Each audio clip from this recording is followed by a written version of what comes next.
Bisa bersama Ismail Satrianto Angga Praja.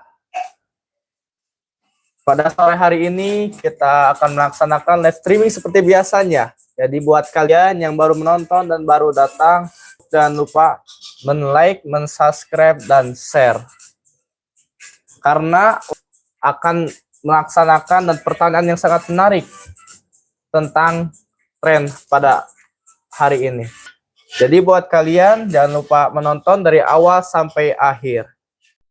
Pagi datang bawa harapan baru, langkah kecil menuju mimpiku. Dengan semangat yang dia beri, tiap kata bagaikan mentari. Ismail hadirkan cahaya, dalam gelap dia beri tawa. Setiap rintangan kita hadapi, menuju puncak tak pernah lebih. Angkat tangan teriakan impian, dia percaya kita pasti bisa. Dari bawah sampai bintang tinggi, Ismail jadi pemandu hati. Saat turun hujan rintik tak henti, dialah pelangi setelah badai. Semua luka dia. Nama saya Yulia. Jika kalian ingin laundry, datang saja ke Kucuci Laundry Kilon. Sembuhkan tiap mimpi dia nyalakan. Bersama kita kuatkan diri, lewati semua kesulitan ini.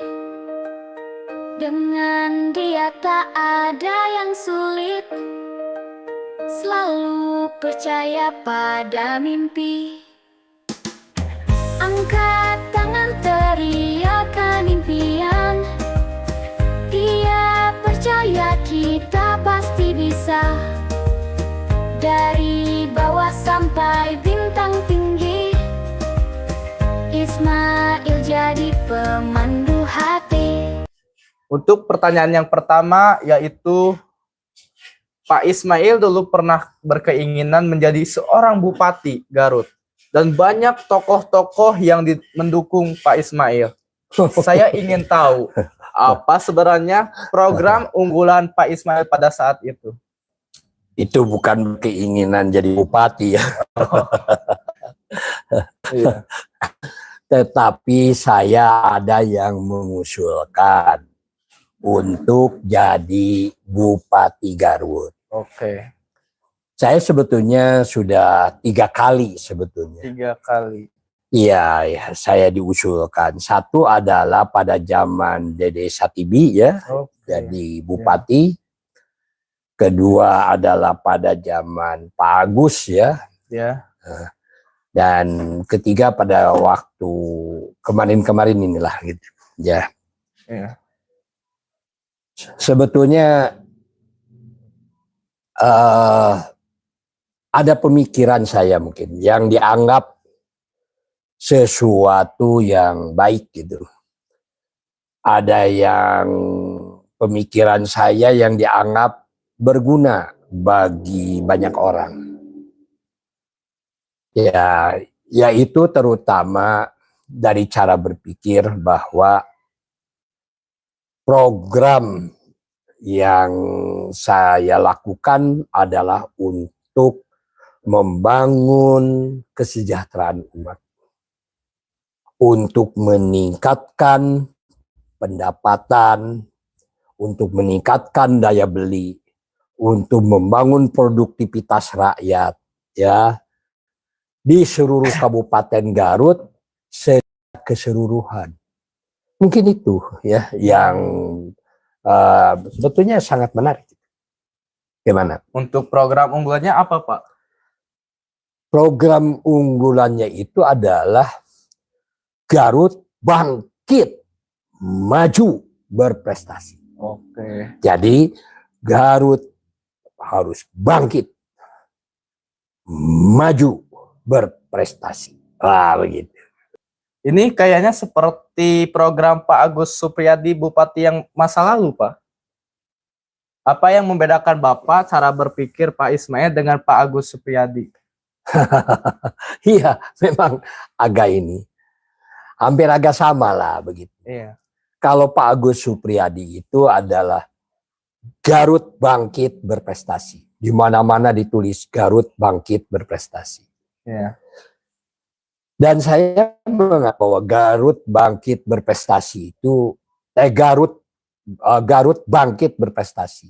Iya. Garut bangkit berprestasi itu ada ruang yang ruang yang kosong. Yang kosong. Ya. Oh. Di mana-mana juga kalau bayi yang baru lahir lalu dia merangkak, disuruh bangkit, lalu disuruh berprestasi, berlomba, pasti jatuh.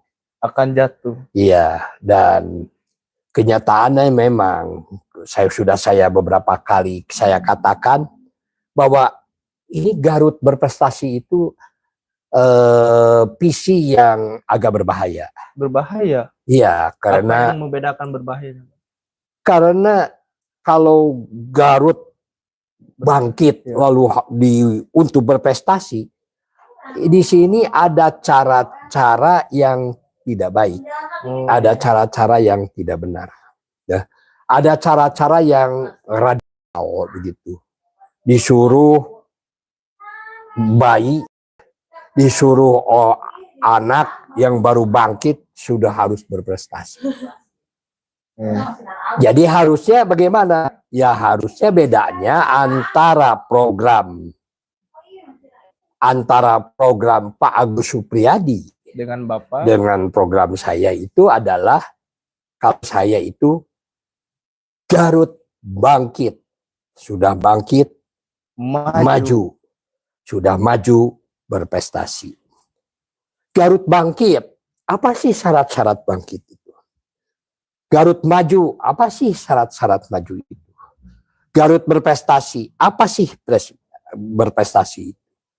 Sehingga indikator-indikator keberhasilannya jelas. Kalau bangkit, indikatornya apa? Kalau maju, indikatornya apa? Kalau berprestasi, indikatornya apa? Begitu. Oke. Beda dengan Garut bangkit, tiba-tiba berprestasi. Iya. Indikatornya apa? Tiga-tiga loncat begitu kepada prestasi. Oke. Terus apa yang disebut maju, Pak? Apa yang disebut? Bukan maju bangkit dulu ya, dulu, bangkit dulu ya. Iya. Apa yang disebut bangkit? Iya. Bangkit itu adalah di mana sumber daya alam dan sumber daya manusia itu indikator-indikatornya di sana ada keunggulan tapi belum dimaksimalkan Oleh SDM-nya. Oleh SDM-nya untuk mendapat kesejahteraan, untuk membangun kesejahteraan umat. Jadi apa sih disebut bangkit itu? Yang disebut bangkit itu keunggulan sebuah wilayah itu sudah ada. Sudah ada. Iya, umumnya di setiap daerah itu pasti punya keunggulan masing-masing. Dan sumber daya manusianya juga sudah ada. Pasti sudah ada keunggulan. Maka harus ada penelitian. Harus ada indikator awal, indikator awal bahwa tadinya di produk-produk yang ada di sana itu atau potensi alam yang ada di sana itu ada keunggulan. Ada emas di dalam tanah, ada air yang bisa ditanami ikan, ada pohon-pohon yang kualitas tinggi, ada binatang-binatang ya seperti domba, kerbau, kuda dan sebagainya. Jadi sudah ada keunggulan sumber daya alamnya di sana. Namun tidak dikelola dengan benar, tidak dikembangkan dengan benar, sebab kita tidak memahami bahwa di sana ada kekuatan karena tidak serius. Orang tidak memikirkan pembangunan pedesaan, pembangunan sumber daya alam dan sumber daya manusia yang ada di Garut. Yang dibangunkan sementara ini. Indikatornya gedung PKL megah. Bahkan dua-duanya direnovasi.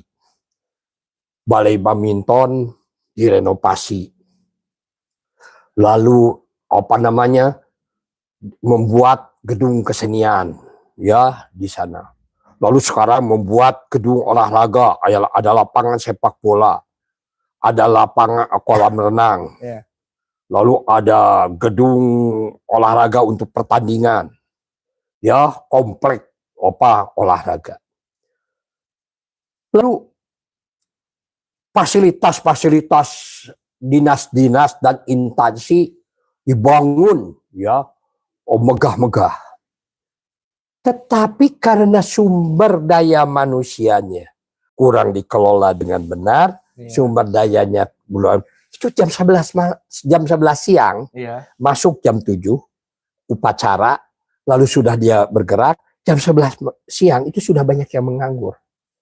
Sudah banyak yang tidak produktif. Ya. Ada yang catur, ada yang ngobrol, ya, ada yang main HP.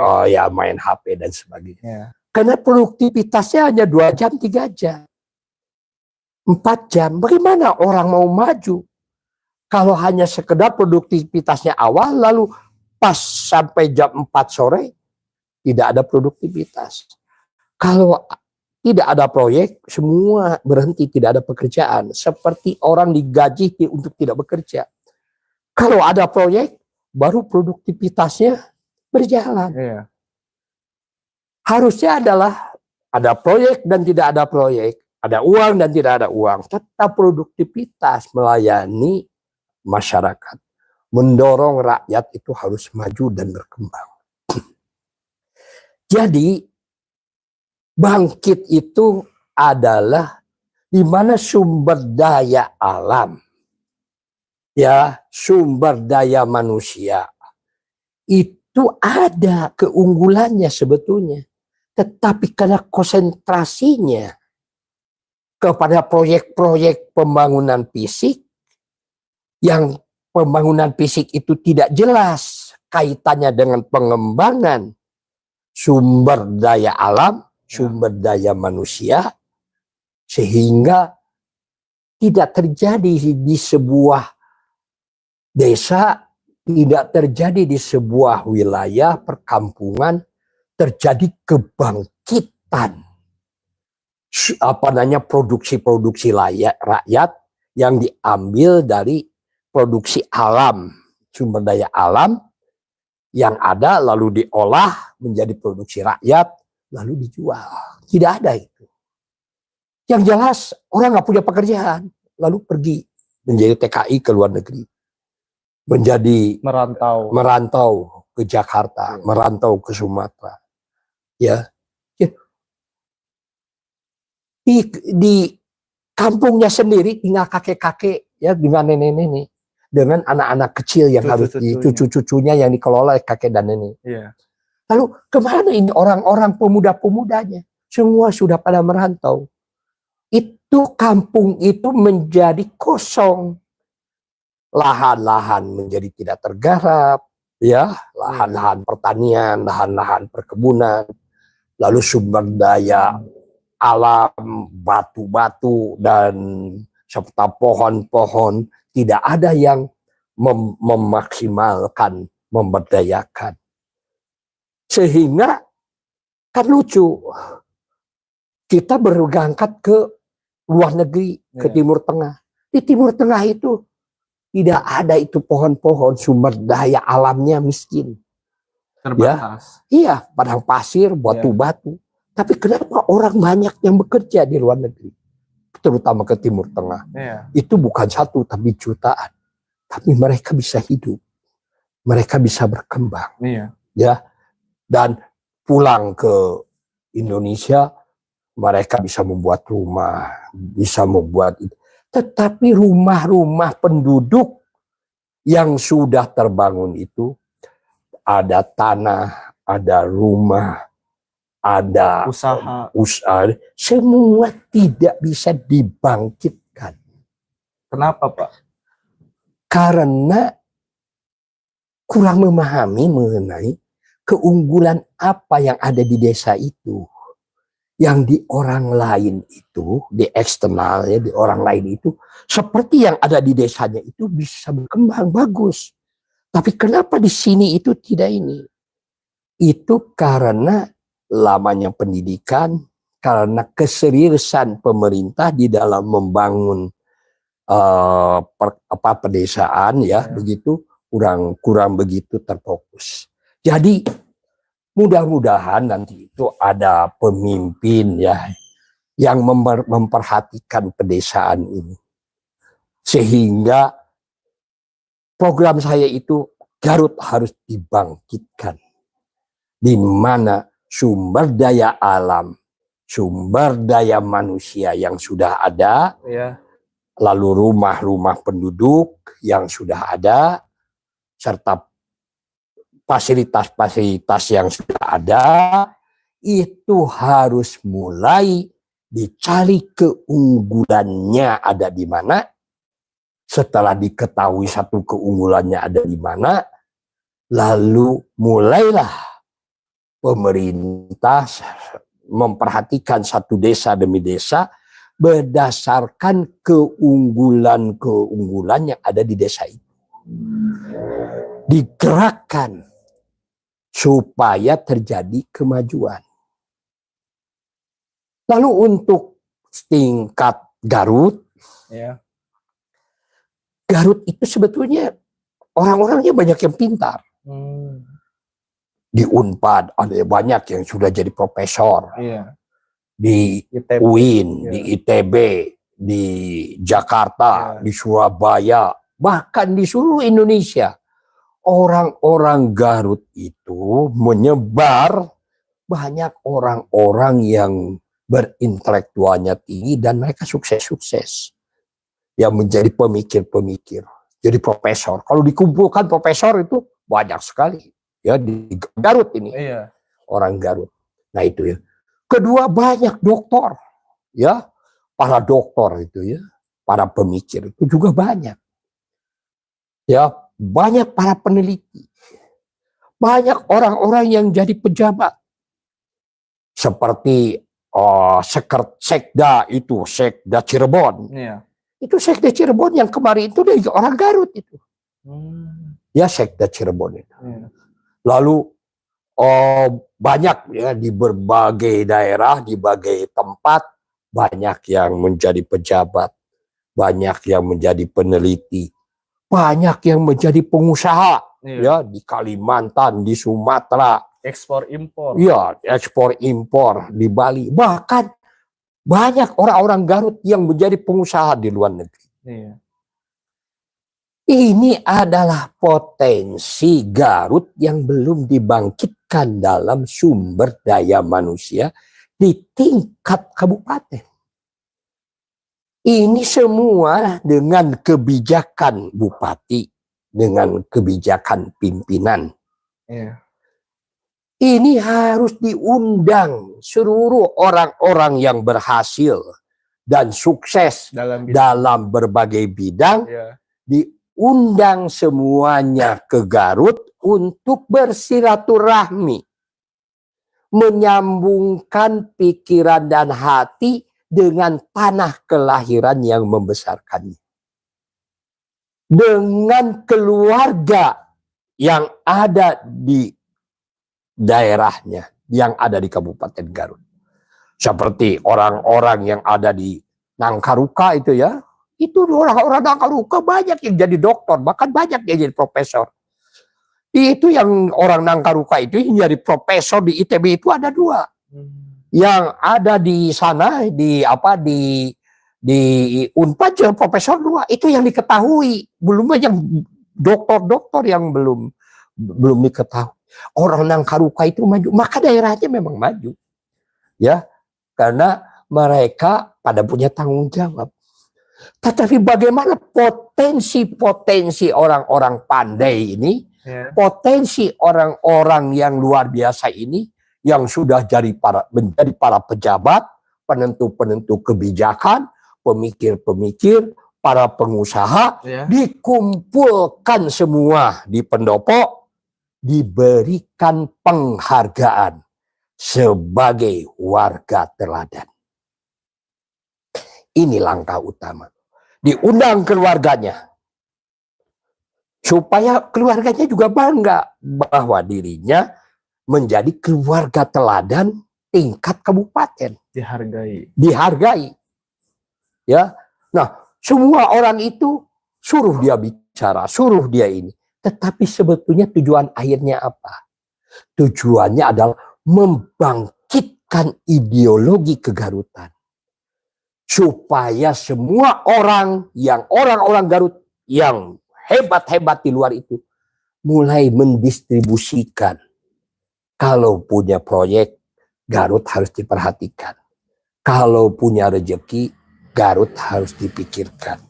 Kalau punya apapun yang membuat Garut maju, mendistribusikan, ada infak, ada sedekah, ada zakat, dikirim ke Garut. Untuk apa? Supaya Garut menjadi lebih maju dan lebih berkembang. Dengan potensi orang-orang Garut yang ada di eksternal. Diserap semua ke Garut. Dan disuruh mereka itu memberikan sumbangan yang berarti. Ya, nah, inilah Garut bangkit. Begitu ya, dari segi sumber daya alamnya harus dibangkitkan, apa yang kurang harus diambil, begitu ya, harus dimulai dibangun, dikembangkan untuk menjadi sebuah kemajuan. Ya, jadi kalau kita datang ke desa, selamat datang, Anda memasuki wilayah potensi emas yang terbaik di Jawa Barat. Tanah apa? Kampungnya kampung pertambangan emas. Ada itu di Garut itu. Terutama antara daerah Banjarwangi sampai daerah Bumbulang. Itu adalah potensi luar biasa, sumber tambang yang luar biasa. Lalu selamat datang, Anda memasuki desa pariwisata. Air terjun terindah. Air terjun itu adanya di sana tuh, banyak. Ada air terjun di Sanghyang Taraje, air terjun di mana-mana banyak. Tetapi itu semua potensi itu dibangkitkan untuk mulai menjadi unggulan-unggulan wisata, unggulan-unggulan produk rakyat di sana dibangkitkan untuk supaya mulai berkembang. Nah, itu Garut bangkit. Terus sedangkan untuk apa yang disebut maju itu apa? Maju. Ya, kalau sudah dibangkitkan, tentu selanjutnya didorong kemajuannya supaya lebih cepat lagi berkembang. Banyak yang sudah maju. Desa-desa sudah banyak produk-produknya yang maju. Ya, seperti Dodo Piknik, ini kan sudah maju. Di Garut sudah memiliki satu ikon bahwa Garut adalah kota dodol. Ya, ini kan luar biasa. Artinya maju. Jadi banyak produk-produk seperti di Selawi itu ada pabrik kurung. Pabrik kurung itu, kurung manuk itu maju sekali. Itu banyak disukai oleh orang. Lalu produk-produk seperti ada Burayot ya. Iya. Burayot kan di mana-mana sudah banyak ya di Iya. daerah Kadungora, Leles gitu. Di sana juga ada pariwisata ya, pariwisata Cangkuang, ada pariwisata ini layang ya. Itu yang itu Paralayang namanya, Oh, iya. Paralayang. Nah, itu kan daerah Paralayang itu kan cukup menarik ya di Garut itu. Dan itu sudah ada sering itu. Terus ada daerah-daerah produksi juga ranginang ya. Ranginang seperti ranginang Bungbulang ya, Iya. atau opak Bungbulang Iya. gitu. Terus ada produksi banyak makanan-makanan yang enak-enak di Garut dan menjadi ciri khas orang Garut. Dan itu sudah biasa dipakai oleh-oleh. Artinya sudah biasa ada di toko-toko oleh-oleh itu. Iya, toko-toko. Itulah Garut Maju itu didorong supaya semua yang sudah maju itu menjadi berprestasi. Sesuatu yang belum ada, Iya. potensinya yang sudah harus dibangkitkan. Kalau sudah dibangkitkan, harus mulai digerakkan lebih maju. Mulailah berjalan kecil, sudah berjalan kecil, melangkah, sudah melangkah, barulah disuruh dia berlari. Ya, disuruh dia maju terus ke depan, bergerak cepat ke depan. Jadi indikator maju itu adalah di mana produk-produk yang sudah sangat terkenal di Garut, seperti ada domba Garut, jeruk Garut, Iya. ya Burayot, Angklung. terus angklung dan sebagainya, banyak gitu. Itu sudah maju. Sudah maju itu pemerintah harus membantu. Ya, Kadin harus jelas program kerjanya, bukan ke proyek saja. Kadin itu tugasnya adalah membangun para UKM, membangun usaha produksi rakyat supaya lebih maju, lebih berkembang, bukan ke proyek jalan, proyek itu ini lalu jadi ketua Kadin. Ya. Jadi sedangkan rakyat dibiarkan, Iya. tidak dibangun UMKM-nya. Nah, pada waktu kemarin Kadin yang dulu saya termasuk masuk ke dalamnya. Saya memegang pengembangan UMKM di Kadin itu. Iya. Dan kita berusaha mengembangkan para UMKM saya itu. Karena memang saya juga termasuk UMKM. Dan saya bukan hanya termasuk UMKM. Tapi yang membangun para UMKM.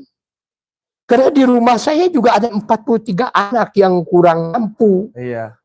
Yang semua didorong orang-orang yang tidak mampu itu supaya mereka menjadi orang-orang berprestasi. Berubah. Nah, jadi ini adalah sebuah kemajuan. Lah, kalau di sekolah, Iya. sekolah itu adalah harus diketahui anak-anak itu prestasinya dalam bidang apa. Kalau sudah tahu prestasinya bidang apa, dibangkitkan anak-anak itu, lalu disuruh dia itu mengasah kemampuannya itu. Itulah bangkit dalam dunia pendidikan. Maju. Orang-orang yang sudah berprestasi di sekolah masing-masing, mulai diperlombakan di tingkat kabupaten. Porkab. Melalui Porkab, melalui Olimpiade Sains, mengenai lomba pidato, lomba dakwah, lomba apa. Tapi yang jelas, yang sudah maju, yang sudah bangkit itu harus dilanjutkan menjadi sebuah kemajuan. Jadi indikator-indikator keberhasilan maju itu adalah yang sudah maju harus didorong menjadi berprestasi. Sekarang apa itu prestasi? Iya. Prestasi itu adalah produk-produk Garut harus bisa dijual di luar Garut. Dodol itu harus menjadi sangat terkenal se-Indonesia Dan di mana-mana di kabupaten-kabupaten Ya. menjadi dodol itu menjadi makanan cemilan sehari-hari warga Indonesia. Iya. Dan ini harus ada campur tangan dari pemerintah. Bagaimana mempromosikan semua produk-produk Garut yang sudah maju itu menjadi produk-produk unggulan. Ya, Kabupaten Garut bisa saja memiliki toko-toko pemasaran di tiap kabupaten. Membeli tanah atau membeli bangunan atau juga menyewa dan membuat sebuah toko. Toko itu adalah khusus untuk produk-produk unggulan Garut dalam berbagai segi, sehingga produk-produk Garut bisa ada di seluruh kabupaten di Indonesia, bahkan bisa ada di seluruh dunia. Malang itu yang namanya emur ya. Membuat emur, membuat prototipe besi ya yang dicetak lalu menjadi KW-nya. Iya. Toyota, Onderdil, KW itu diproduksi di Malang itu bisa dijual ke seluruh Indonesia. Ya, sehingga kota Malang itu produksinya berkembang pesat. Dan kalau kita mau membeli mesin seperti mesin goreng ya, Iya. goreng pakum itu bisa dari sana dari Malang. Iya. Itu ya dari Malang. Jadi banyak itu. Seperti apel saja, apel Malang ada di seluruh Indonesia itu dijual. Iya. Nah, kenapa jeruk Garut tidak ada di Indonesia? Iya. Harus sekali jeruk Garut itu kualitas unggul. Iya. Ada di Indonesia, bukan hanya ada di Garut, jadi unggulan Garut. Tentu saja ini memerlukan kebijakan-kebijakan pemerintah. Bagaimana pemerintah harus mampu membangkitkan rakyatnya. Dari mulai rumahku adalah produksiku, produksiku adalah rumahku. Setiap warga Garut adalah mencintai produksi yang diambil dari sumber daya alam yang ada di sekitarnya yang dimunculkan. Lalu oleh pemerintah harus difasilitasi, harus dibina sampai menjadi sebuah kemajuan. Sebuah produk-produk yang memiliki diakui oleh orang-orang yang datang ke Garut menjadi produk-produk unggulan untuk jadi oleh-oleh. Dan setelah itu digerakkan lagi menjadi berprestasi. Produk Garut atau Garut ini bisa dijual ke seluruh Indonesia, bisa dijual ke seluruh dunia. Baru itu keren. Jadi ada faktor kita ini, ada faktor internal, ada faktor eksternal. Kita harus mulai berpikir bagaimana kekuatan-kekuatan yang ada di daerah itu adalah harus tercerminkan menjadi sebuah keunggulan, menjadi sebuah prestasi yang bisa diraih oleh Kabupaten Garut. Dimulai dari mana? Dimulai kita harus mengubah selamat datang atau sesuatu yang tidak berguna masuk ke desa tersebut dengan produk-produk unggulan yang ada di desa itu. Iya. Selamat datang. Jadi semua ada di semua desa itu. Iya. Semua ada. Itu aja ya. Masya Allah dan subhanallah, sangat hebat sekali dan sangat luar biasa mindset Pak Ismail. Orang-orang yang kaya Pak Ismail ini bukan hanya satu tapi banyak, terutama dalam kekuatan sumber daya manusia. Mudah-mudahan pemerintah Kabupaten Garut pada saat sekarang dan kedepannya dapat mengundang dapat mengundang dan bisa berkumpul orang-orang yang seperti Pak Ismail dan cara berpikirnya sama seperti para profesor, doktor, pengusaha sukses untuk dijadikan kekuatan sebagaimana yang diharapkan oleh Pak Ismail. Oh iya begitu. Jadi saya berharap pemerintah daerah Ya, mengundang orang-orang Garut yang berprestasi di seluruh Indonesia, bahkan di seluruh dunia ya, untuk datang ke Garut mendapatkan sebuah penghargaan sebagai warga teladan yang bisa mendorong semua warga Garut itu menjadi lebih maju. Dan bahkan bisa dibukukan ya ininya apa namanya riwayat-riwayat hidupnya itu, iya, sehingga orang-orang yang berprestasi di seluruh dunia, di seluruh Indonesia yang berasal dari Garut itu menjadi ideologi orang Garut untuk maju, untuk bangkit, maju dan berprestasi. apa pesan-pesan untuk calon bupati yang masa depan? Ya, saya ini sumber daya manusia yang harus dipikirkan, Iya, terutama sumber daya guru. Cobalah belajar ke Jepang. Tak kala Jepang itu dibom atom, iya, yang pertama dihitung itu raja itu atau kaisar itu bertanya, berapa guru yang tersisa? Ya, iya, cobalah belajar kepada negara Jepang atau negara-negara maju, iya, bahwa sumber daya manusia yang dikembangkan itu akan membawa kemajuan dalam infrastruktur nantinya itu. iya, Itu yang pertama itu. Yang kedua adalah bahwa Kabupaten Garut ini ya harus bisa mengembangkan sumber daya alam iya, ya dan sumber daya manusia yang ada di desa-desa, yang dimana caranya adalah dimulai dari penampilan desa waktu masuk gapuranya.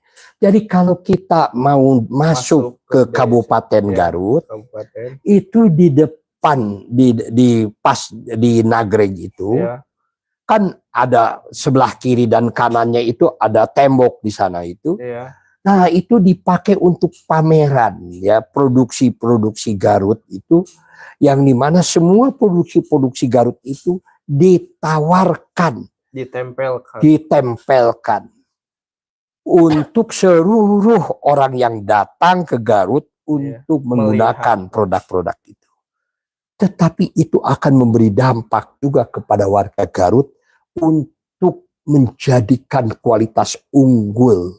Kenapa? Karena dipromosikan. iya, Ya, dipromosikan.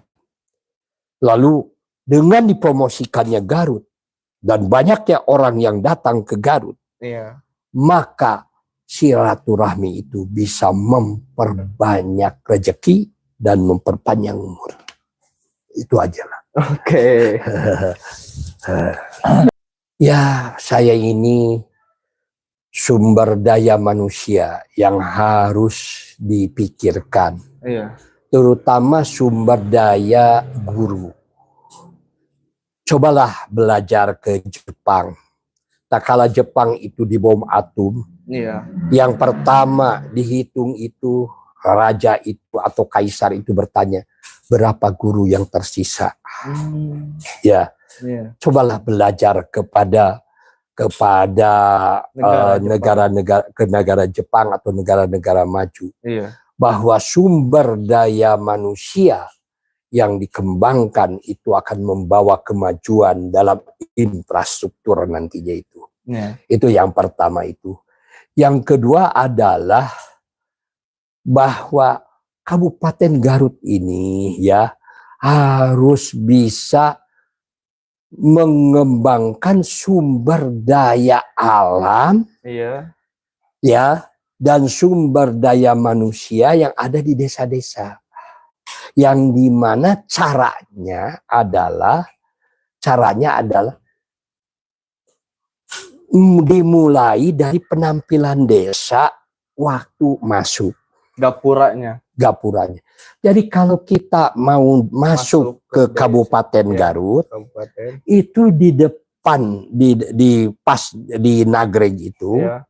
kan ada sebelah kiri dan kanannya itu ada tembok di sana itu. Iya. Nah, itu dipakai untuk pameran ya, produksi-produksi Garut itu, yang dimana semua produksi-produksi Garut itu ditawarkan, ditempelkan untuk seluruh orang yang datang ke Garut untuk menggunakan produk-produk itu. Tetapi itu akan memberi dampak juga kepada warga Garut untuk menjadikan kualitas unggul. Kenapa? Karena dipromosikan. Iya. Ya, dipromosikan. Lalu dengan dipromosikannya Garut dan banyaknya orang yang datang ke Garut, Iya. maka silaturahmi itu bisa memperbanyak rezeki dan memperpanjang umur. Itu aja lah. Oke. Mungkin segitu aja ya Pak. Iya. Sore hari ini yang begitu menarik dan tentang program-program pada saat Bapak mencalonkan menjadi Wah, seorang sekarang sudah tidak zaman itu. sudah tidak zaman. Sekarang ini adalah kita akan terus-menerus melakukan streaming ini, iya, menyebarkan ide pemikiran dari saya sendiri atau dari siapa saja yang datang ke rumah saya, iya, untuk mendistribusikan kebaikan-kebaikan untuk Garut, Jawa Barat, Indonesia. Ya, bukan hanya Garut saja, tapi untuk Jawa Barat, untuk Indonesia, untuk dunia. Ya, begitu. Kita ini adalah harus berpikir, mulailah kita berpikir tidak mementingkan diri sendiri, ya. Tidak mementingkan keuntungan diri kita sendiri. Mari kita seluruhnya kita infakkan, ya, untuk kemanusiaan, untuk kemajuan manusia, untuk kemajuan alam semesta, untuk pengabdian kita kepada Allah dengan menginfakkan harta, menginfakkan jiwa semata-mata untuk Allah, yaitu menjadi manusia yang berguna bagi umat yang banyak. Oke. Sekian ya. Iya. Sebelum ditutup, kita mempromosikan seperti biasanya beberapa produk-produk unggulan Pak Ismail. Yang pertama, kami akan mempromosikan Kucuci Jasa Laundry Kiloan. Kucuci Jasa Laundry Kiloan, terbaik bagi semua orang. Yes. Dan yang kedua, Akikah Abu Ismail yang begitu lezat, higienis dan syariat Islam. Akikah Abu Ismail ini ya sudah banyak yang memesan ya ke kita ini, alhamdulillah. Alhamdulillah. Dan yang selanjutnya kopi dingin Raja Kopi yang sedang dibangun dan sedang akan dirintis. Itu kopi dingin itu untuk rapat itu ya. Rapat-rapat di sekolah, rapat-rapat di kantor atau pertemuan-pertemuan atau di sekolah-sekolah. Karena kualitasnya yang tinggi ya, itu enak dan kopinya asli kan ya. Iya. Dan selanjutnya itu kambing guling Abu Ismail. Kambing guling itu makanan penghormatan kepada keluarga. Jadi yang memiliki keluarga besar silakan hormati dengan kambing guling, maka akan jadi buah tutur yang baik. Akan dikenang terus. Akan dikenang terus. Bagi orang yang berwisata dari luar Garut, ya masuk ke Garut, ya pesanlah kambing guling. Nanti kita akan dipesan lalu boleh di mana saja ya, di tempat wisata membuat acara kambing guling, makan kambing guling. Masak di tempat ya Pak? Iya, masak di tempat, bisa di hotel, bisa di tempat wisata, bisa di mana saja. Tapi kami antar sampai ke tempat tujuan. Begitu juga yang ada di sekitarnya, bisa itu memesan akikah ya, seperti Tasik, Ciamis, Sumedang, terus di sekitar Garut lah, Jawa Barat. Kalau mau memesan akikah atau kambing guling boleh kita antar sampai ke tempat begitu. Dan selanjutnya gulai kepala kambing, Pak. Wah, kalau gulai kepala kambing ini makanan istimewa ini. Makanan hiburan. Karena menyenangkan. Iya. Harganya juga tidak terlalu mahal ya. Sangat terjangkau. Iya, berapa itu harganya itu sekarang? Sekitar 250.000 atau Iya. 200.000 ya. Iya. Gitu ya. Ya, terus apa lagi? Selanjutnya es krim Campina khusus Es pesta. krim Campina khusus pesta. Ini sudah biasa ya, sudah Iya. berjalan hampir 12 tahun, 14 tahun ini. Iya. Ya. Dan ada juga nasi kotak Abu Ismail Akikah. Nasi kotak Abu Ismail Akikah ini dari mulai kalau isinya ayam gitu Iya. bisa 15, 20 gitu ya, 25. Tapi Iya. kalau kambing, isinya kambing itu atau sapi ya bisa 40, 45 sampai 50 itu. Wih, sangat Kalau- terjangkau sekali ya. Iya, tapi itu kalau kambing Ya. atau sapi. Iya. Tapi kalau ayam 15 antara ribu. 15 sampai 25, 30 bisa. Iya. Dan ada akikah raja sate, Pak. Iya, akikah Raja Sate sudah berjalan itu ya. Iya. Gitu. Terus Dan yang terakhir warung raja sate. warung Raja Sate itu Jalan Otista ya. Iya. Jalan Otista itu adalah hiburan keluarga makan-makan di warung Restoran. di Pak. restoran di Iya. rumah makan. Iya, iya. Mungkin segitu aja produk-produk Pak Ismail yang sangat higienis, enak, dan paket lengkap.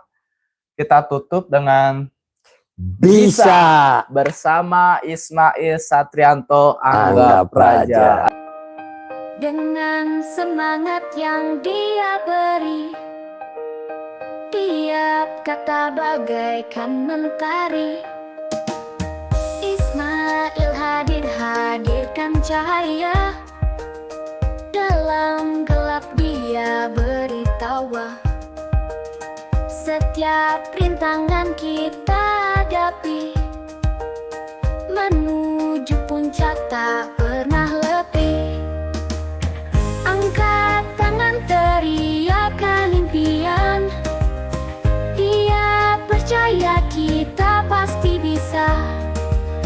Dari bawah sampai bintang tinggi, Ismail jadi pemandu hati. Saat turun hujan rintik tak henti, dialah pelangi setelah badai. Semua luka dia sembuhkan, tiap mimpi dia nyalakan. Bersama kita kuatkan diri, lewati semua kesulitan ini. Dengan dia tak ada yang sulit, selalu percaya pada mimpi. Angkat tangan teriakan impian, dia percaya kita pasti bisa. Dari bawah sampai bintang tinggi, Ismail jadi pemandu hati.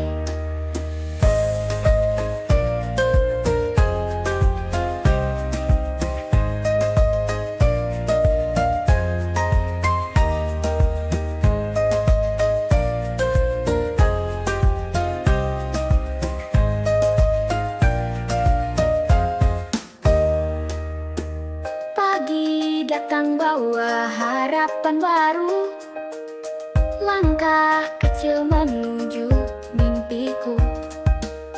Dengan semangat yang dia beri, tiap kata bagaikan mentari. Angkat tangan teriakan impian, dia percaya kita pasti bisa. Dari bawah sampai bintang tinggi, Ismail jadi pemandu hati. Angkat tangan teriakan impian, dia percaya kita pasti bisa. Dari bawah sampai bintang tinggi, Ismail jadi pemandu hati.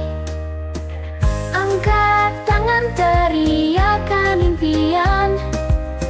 Dia percaya kita pasti bisa, dari bawah sampai bintang tinggi.